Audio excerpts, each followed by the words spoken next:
La clase que nos toca desarrollar el día de hoy es sobre genética y cáncer.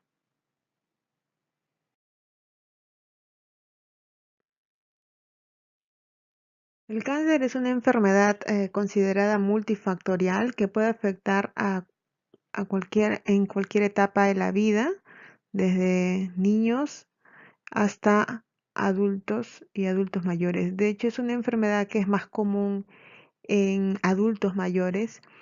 Sin embargo, hay un grupo de un 10% de todos los tipos de cáncer que tiene un componente hereditario y puede presentarse a muy temprana edad.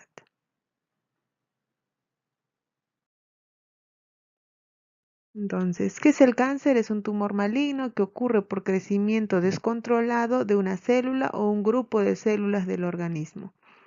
Tiene la capacidad de invadir y destruir tejidos sanos en su entorno. A este proceso llamamos infiltración. Asimismo, tiene la capacidad de hacer metástasis, que es viajar a través de los vasos sanguíneos y llegar a otros tejidos donde va a producir un nuevo crecimiento tumoral. ¿Cuáles son las causas del cáncer?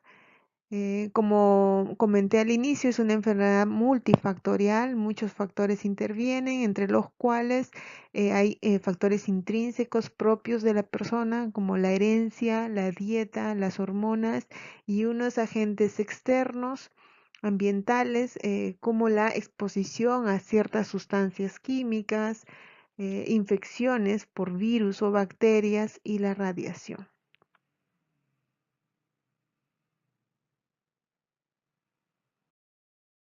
Entonces, hablamos de que existe una susceptibilidad que puede provocar mutaciones genéticas, lesiones a nivel del ADN, secundarias a una exposición de una sustancia química o un tóxico como el humo del tabaco, la contaminación.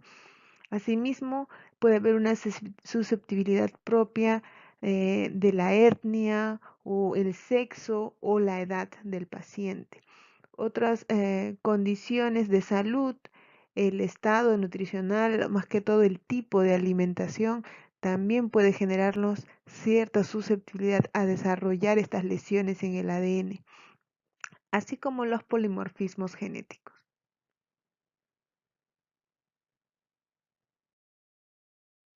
Entonces, las células tumorales tienen algunas características. Las principales son la división celular descontrolada, existe una insensibilidad a los supresores tumorales, hay una capacidad de llegar a otros tejidos, que es la metástasis, incrementa la replicación, la división celular, producción de nuevos vasos sanguíneos, que llamamos la angiogénesis, y la evasión de la apoptosis, ¿no? Que la hacen inmortal.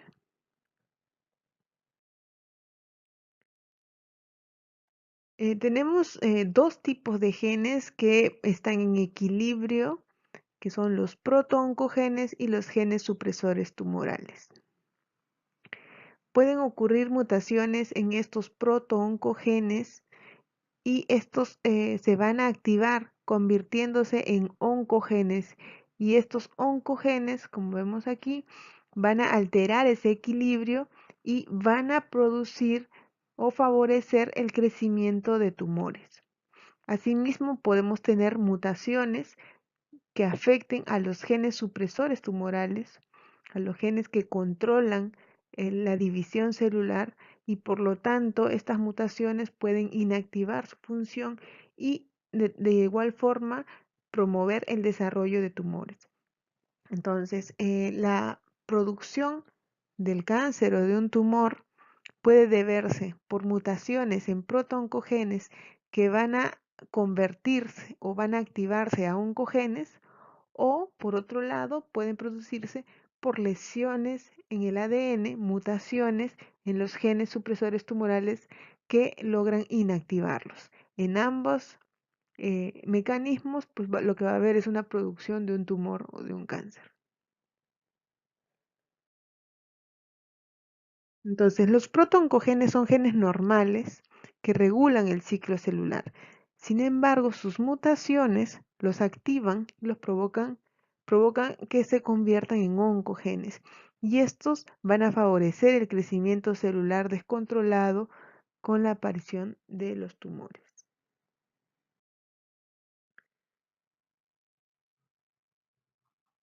Entonces, estos oncogenes vendrían a ser los protooncogenes mutados, pueden tener diferentes orígenes. Uno de los más conocidos es el gen de fusión BCR-ABL. El gen ABL está localizado en el cromosoma 9 y el gen BCR en el cromosoma 22. En la leucemia mieloide crónica, que es un tipo de enfermedad oncohematológica, existe una alteración cromosómica muy característica que es la traslocación entre los cromosomas 9 y 22. Esa traslocación produce un cromosoma especial que es llamado el cromosoma Filadelfia. Al producirse este cromosoma Filadelfia, se juntan estos dos genes BCR-ABL y se convierten en un gen de fusión que actúa como un oncogen, produciendo la leucemia mieloide crónica. El diagnóstico se hace en base a los hallazgos de laboratorio, pruebas de hemograma, además las pruebas de citogenética, donde el hallazgo característico típico de la leucemia mieloide crónica es la presencia de este cromosoma 22 pequeño, que es el cromosoma Filadelfia, que es producto de la traslocación con el cromosoma 9.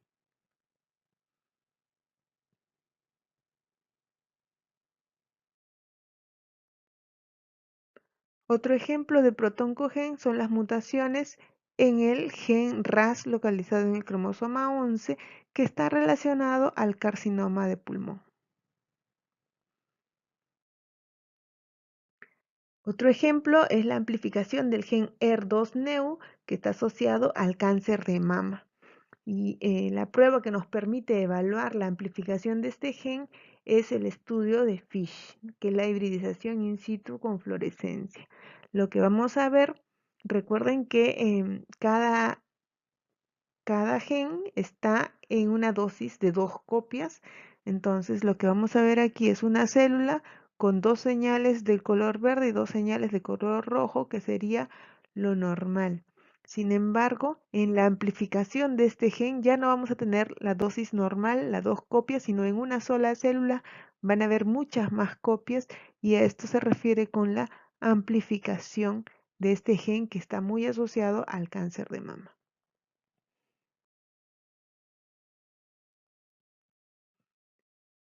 Entonces, el ER2 es el receptor 2 del factor de crecimiento epidermal humano,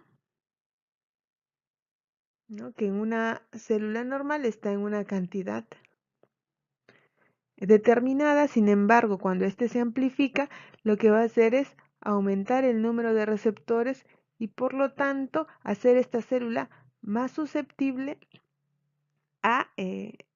más sensible a este factor de crecimiento.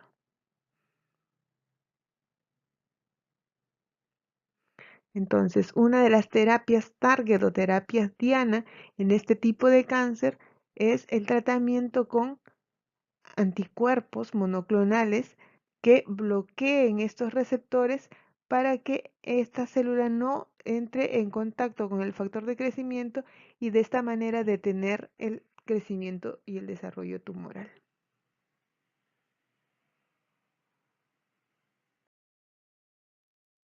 Otros oncogenes relacionados a neoplasias, ya habíamos mencionado el ER2 relacionado a cáncer de mama, el gen MYC relacionado al linfoma de Burkitt, el NMYC relacionado al neuroblastoma, el gen ABL, BCR, que está asociado a la leucemia mieloide crónica, el gen RAS, mencionamos que estaba asociado a cáncer de pulmón, pero también a cáncer de páncreas y colon, el gen CIS relacionado al osteosarcoma y el gen RET relacionado a la neoplasia endocrina múltiple.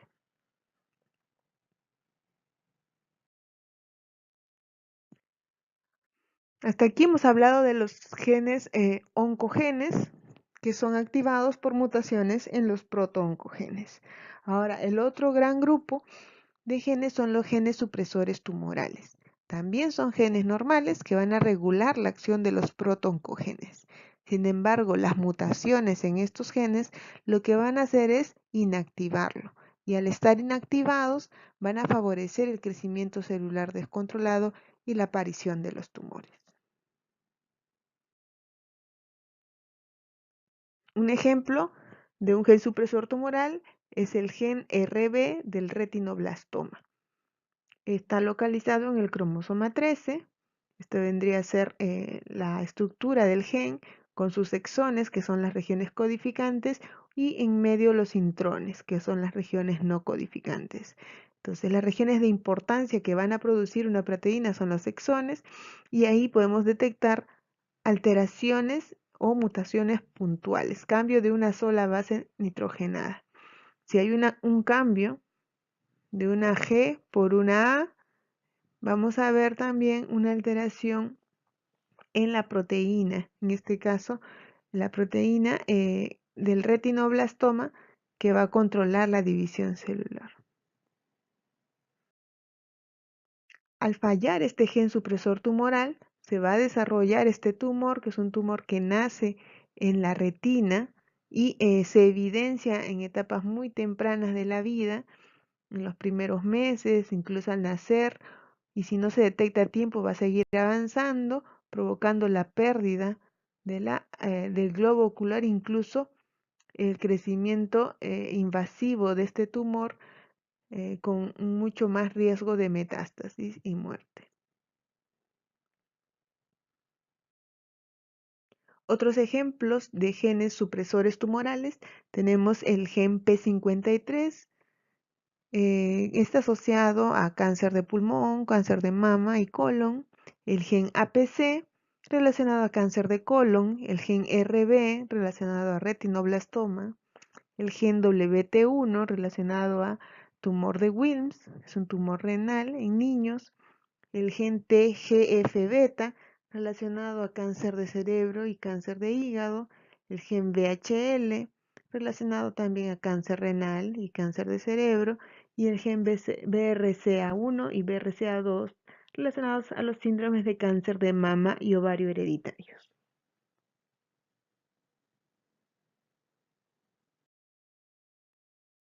Entonces, uno de los ejemplos más conocidos es el gen APC, que está asociado a cáncer de colon.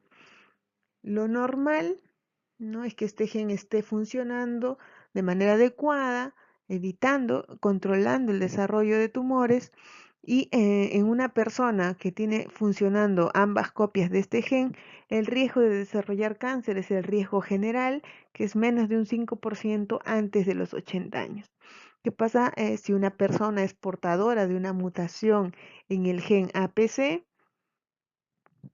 Entonces existe un riesgo de desarrollar un cáncer de colon de hasta un 100% antes de los 35 años.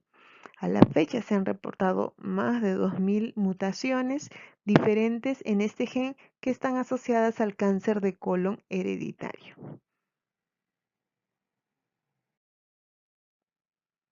Otro grupo de genes importantes, además de los protooncogenes y los genes supresores tumorales, son los genes reparadores. Su función es reparar el ADN frente a cualquier daño. Uno de estos son los BRCA1 y BRCA2, que están relacionados al cáncer de mama. Entonces, estos genes de reparación lo que van a hacer es corregir las lesiones o los cambios en el ADN que se producen de manera natural con la replicación del ADN o por alguna lesión por algún agente externo. Este complejo que vemos aquí es otro complejo de genes reparadores, MSH2, MLH1, MSH3 y 6 y el PMS2, que su función es corregir este cambio, ¿no? Recuerden que una guanina es complementaria a una citosina, sin embargo aquí tenemos una adenina, hay una alteración, que hablaríamos de una mutación puntual, y lo que hace este complejo de genes es corregir esta alteración y colocar la citosina en el lugar que le corresponde. Entonces, mutaciones en alguno de estos genes, de hecho, van a alterar la función de estos genes reparadores y por lo tanto evitar que se corrija esa alteración, lo que va a desencadenar en cáncer. Esta es la lista de algunos genes reparadores que ya se habían mencionado anteriormente.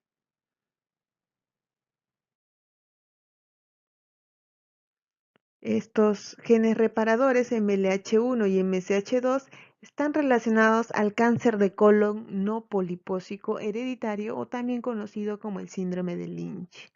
Además, existe un alto riesgo para otros síndromes como el seroderma pigmentoso, el síndrome de Bloom, la anemia de Fanconi y la ataxia telangiectasia.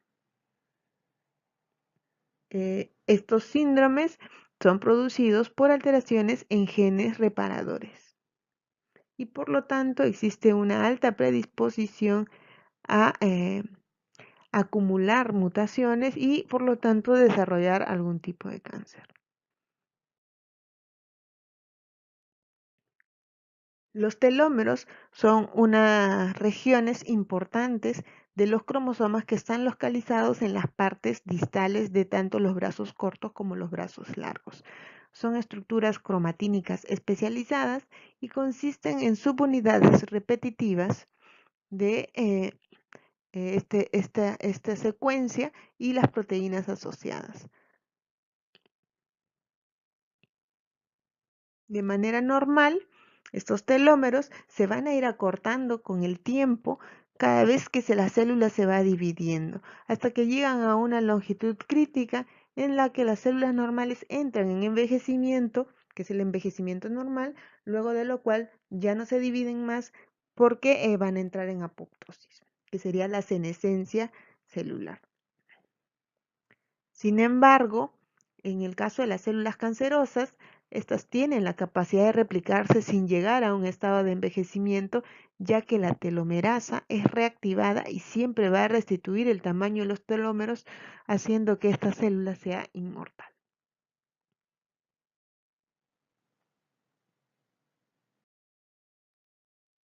Bien, entonces esta vendría a ser la teoría, ¿no?, de los telómeros y su relación con el envejecimiento y el cáncer cuando estas células empiezan a producir la telomerasa, que es la enzima que restituye la longitud de los telómeros.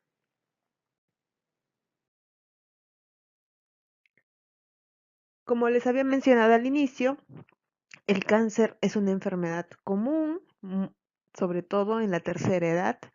Sin embargo, hay un 10% de todos los tipos de cáncer que se presentan a edades mucho más tempranas y son de tipo hereditario.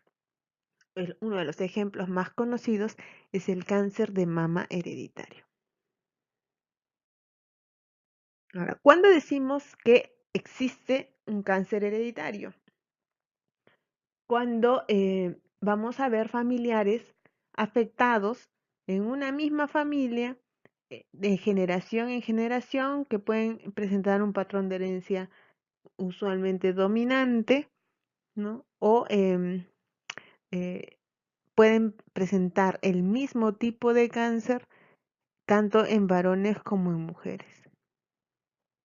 Un ejemplo de ello es el cáncer de mama hereditario, que se deben a mutaciones en el gen BRCA1 y BRCA2.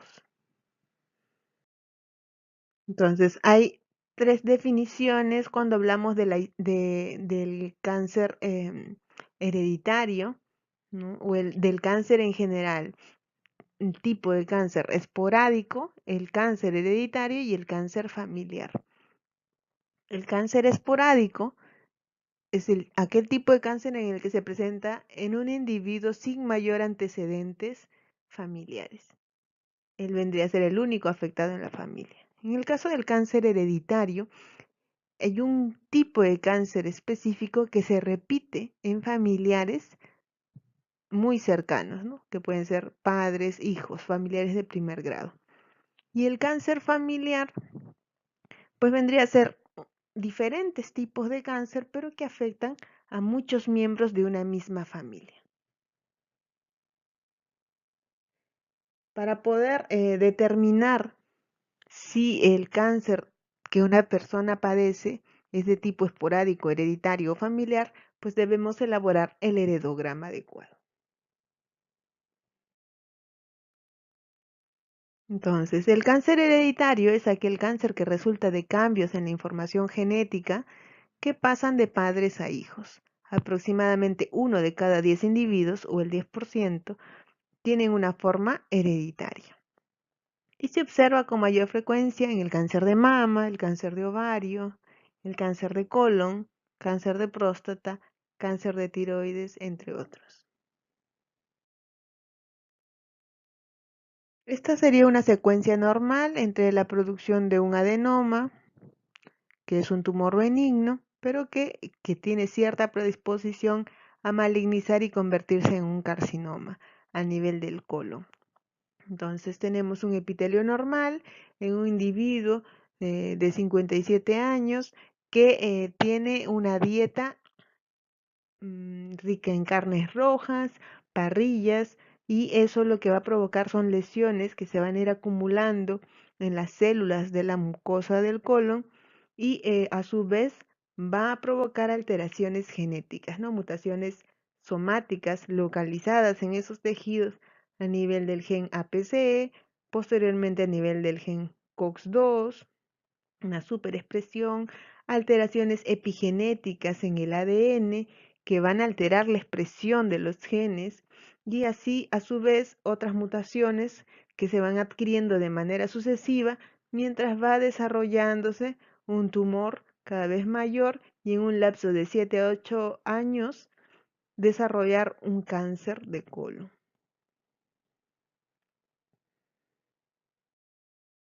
En el caso de un cáncer hereditario de colon, esta secuencia, esta progresión entre una lesión premaligna como un adenoma y el cáncer es mucho más corta, puede ocurrir en 2 a 3 años y en individuos mucho más jóvenes. Entonces es un individuo de 40 años con la misma exposición y sin embargo a los 43 años está desarrollando un cáncer de colon. Y esto porque tiene una predisposición genética a desarrollar este tipo de tumores debido a alteraciones en los genes relacionados al síndrome de Lynch, que como mencionamos eran los genes que tenían una función de reparar el ADN.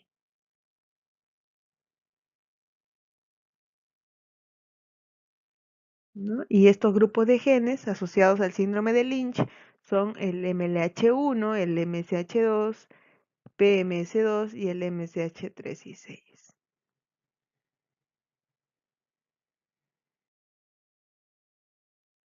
Esta lista ya la habíamos mencionado, solo recordar que el síndrome de Lynch es el cáncer de colon hereditario no polipósico.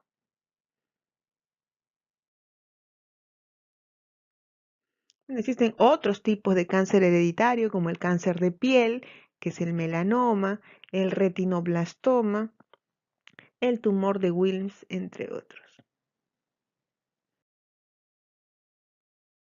Aquí lo que esta tabla muestra son los tipos de cáncer y cuáles son los genes responsables de su ocurrencia, ¿no? Como el cáncer de mama y ovario, que es el BRCA1 y BRCA2, el cáncer de colon no polipósico asociado a estos genes de reparación de ADN, el cáncer de colon polipósico asociado al gen APC, la adenomatosis endocrina múltiple asociado a los genes RET y MEN1, y así una lista de enfermedades eh, asociadas a diferentes genes, ¿no? Alteraciones monogénicas que lo que van a hacer es predisponer a la ocurrencia de un cáncer a temprana edad.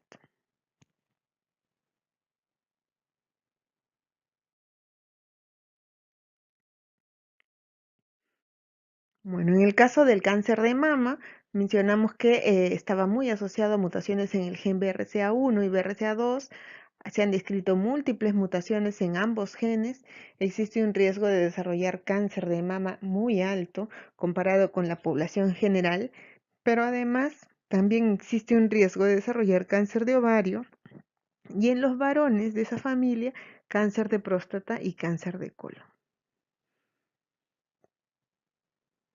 En el caso del BRCA2, existe un riesgo de desarrollar otro tipo de tumores, además de los ya mencionados, como el cáncer de vejiga, el cáncer de páncreas y el de laringe.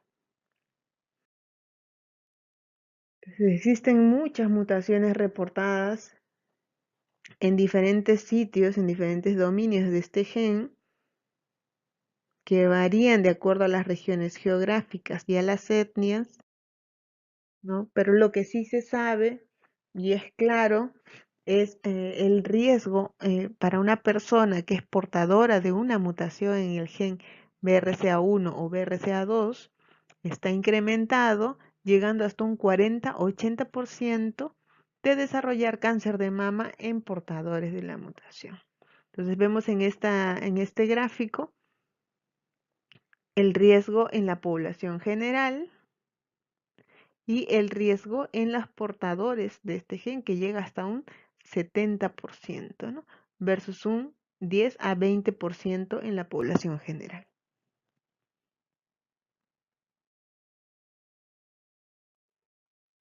¿Cuándo pensar que se trate de un cáncer hereditario? Si tenemos a un paciente o un familiar que se le diagnostica un cáncer antes de los 45 años de edad, que no es lo esperado, dos o más miembros de la familia con el mismo tipo de cáncer, más de una clase de cáncer nuevo en la misma persona, es decir, que a los 20 años de repente se le detectó un cáncer de colon y a los 30 un cáncer de mama.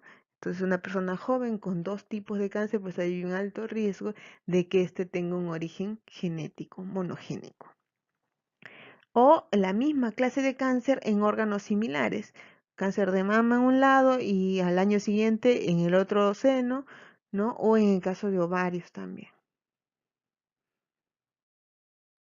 Entonces, aquí sería muy importante elaborar el heredograma para buscar otros familiares que puedan estar afectados, ver si es que tiene algún patrón específico, un tipo de herencia o un tipo de cáncer que se está repitiendo en la familia, y luego de esto valorar si es necesario hacer algún estudio genético para definir el diagnóstico y que sirva como un test de predicción para los familiares jóvenes que aún no estén afectados, pero que se considere que tengan un alto riesgo de heredar la mutación. Entonces, en el futuro, los estudios genéticos no solo nos permiten hacer diagnóstico, y en realidad es ya presente en muchos casos, es las pruebas de tamizaje o de screening en poblaciones, ¿no?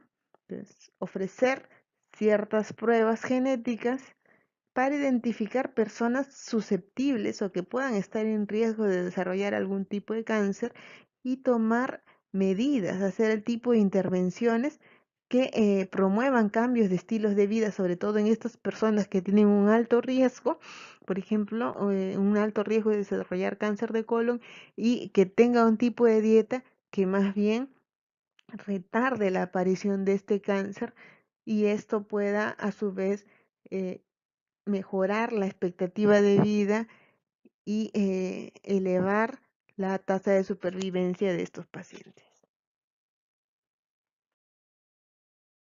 En el caso de los pacientes con cáncer, también es importante el estudio genético.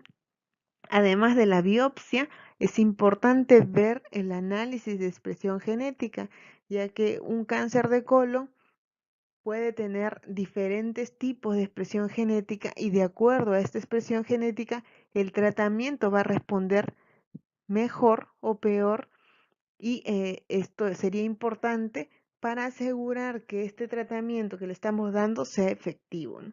No dar un solo tratamiento a todos los pacientes con el cáncer de colon, sino un tratamiento dirigido, específico para determinadas alteraciones y que mejore la respuesta, la sobrevida a estos pacientes.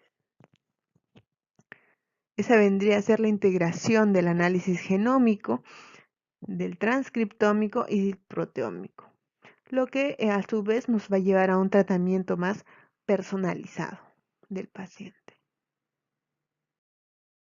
Bien, eso es todo. todo lo que respecta a la clase de hoy. Si tuvieran alguna duda, pueden hacer las preguntas en la parte de comentarios.